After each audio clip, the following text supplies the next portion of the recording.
Fire. Arguably one of the most effective tools known to humankind. You can use it to light incense, you can use it to cook, or you can use it to generate light and heat.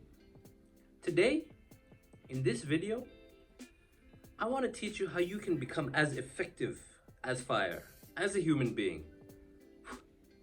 So let's get into it. Aristotle once said, "We are what we repeatedly do. Excellence, then, is not an act, but a habit."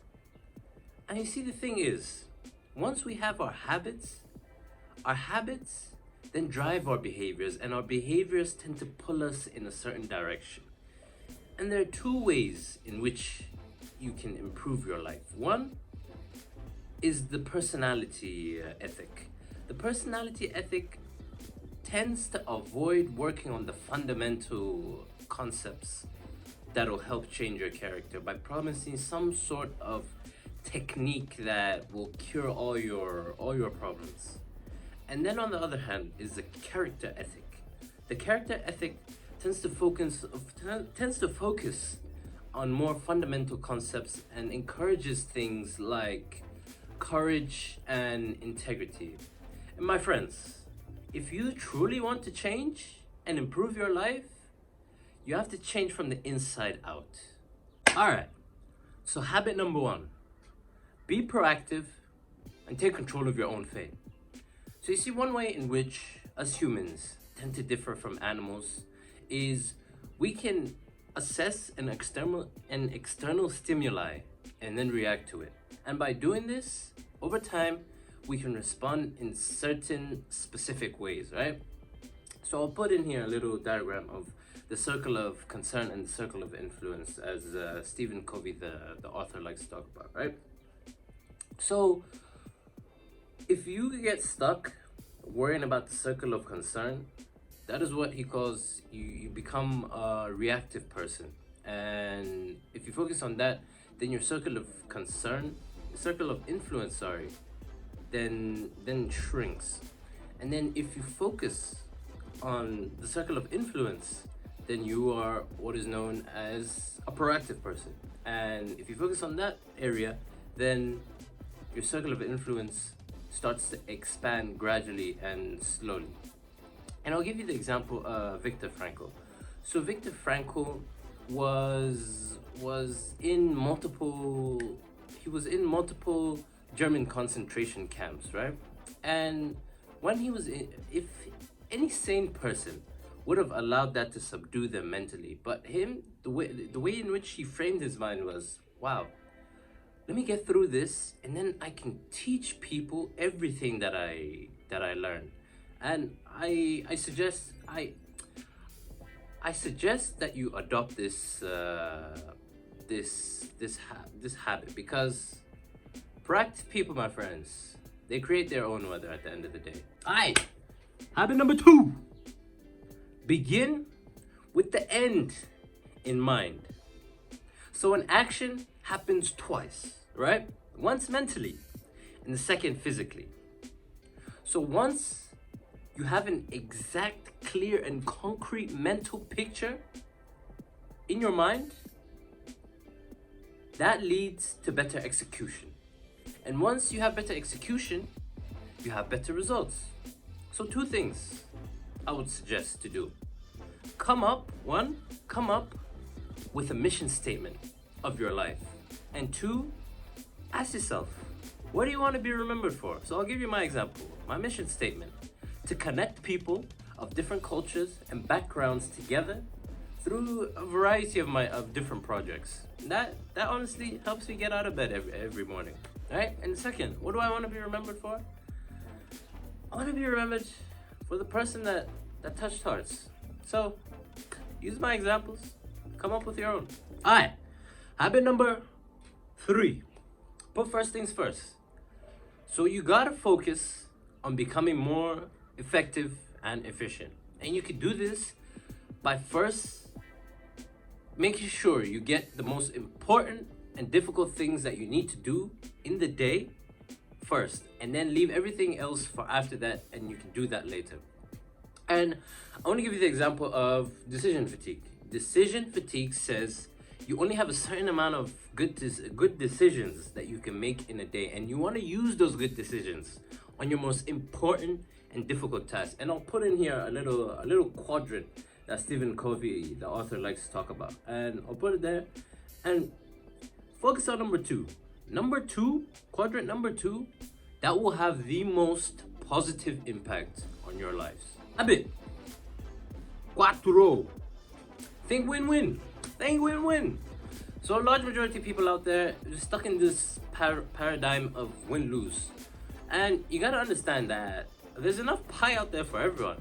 And see, the thing is, a healthy, positive relationship cannot be formed between two people that are always in competition with one another, right? And the author likes to talk about this emotional bank account that you got to keep between your relationships, right? And he says that a payment is made by sticking to promises or listening to a person empathetically, and a withdrawal is made by breaking promises and half-heartedly listening to people, right? And then the bank balance, and when the bank balance is zero, there's no flexibility in the relationship, and that relationship becomes a minefield. So do your best to truly understand and listen to people empathetically. Which leads me to the fifth habit. Seek to understand, then to be understood. So let me give you the example, the optician example. Imagine your optician gave you their glasses and said, oh, it works for me, so it should work for you, right? Without even having you take a test. Sadly, this is how most people go about their communication and interactions. Sorry, little brain fart right there. Interactions with people, right?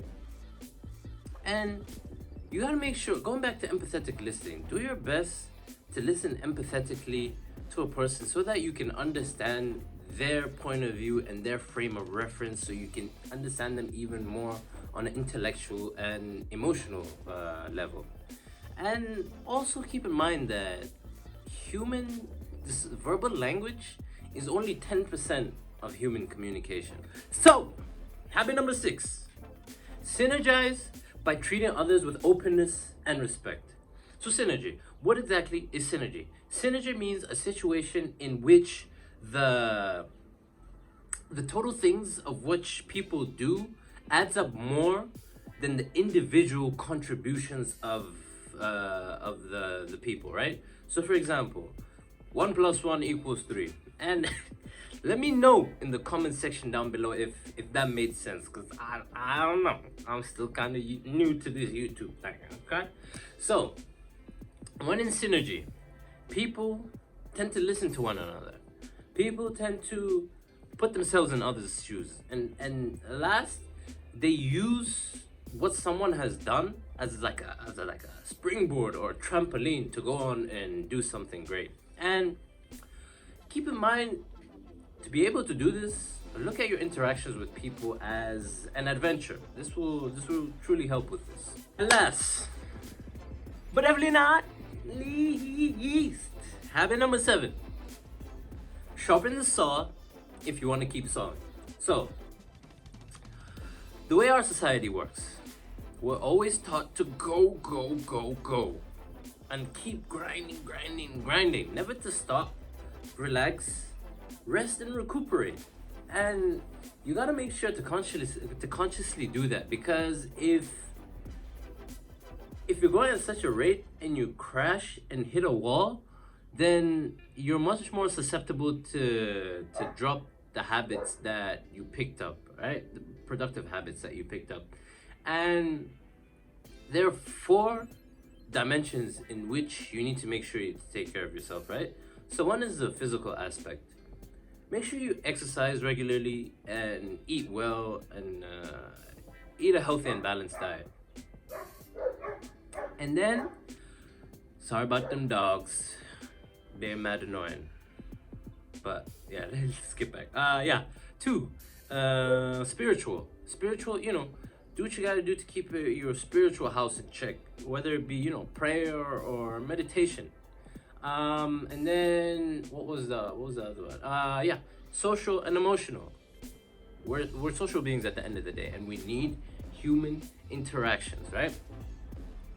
As if you're not interacting with other humans, it's because I've been there. You can fall into a deep hole, and I don't want that for you. Okay. And then lastly is mental. Mental, right? Make sure to go pick up a book or something. Don't spend too much time watching TV. And we have come to the end of the video. If you made it this far, I appreciate you. Thank you for taking the time out of your day to watch this. And make sure, I'm not saying make sure, please comment on what you thought, on what your thoughts were. Like for that YouTube algorithm, and subscribe and hit that notification bell for future videos. And with that, until next time.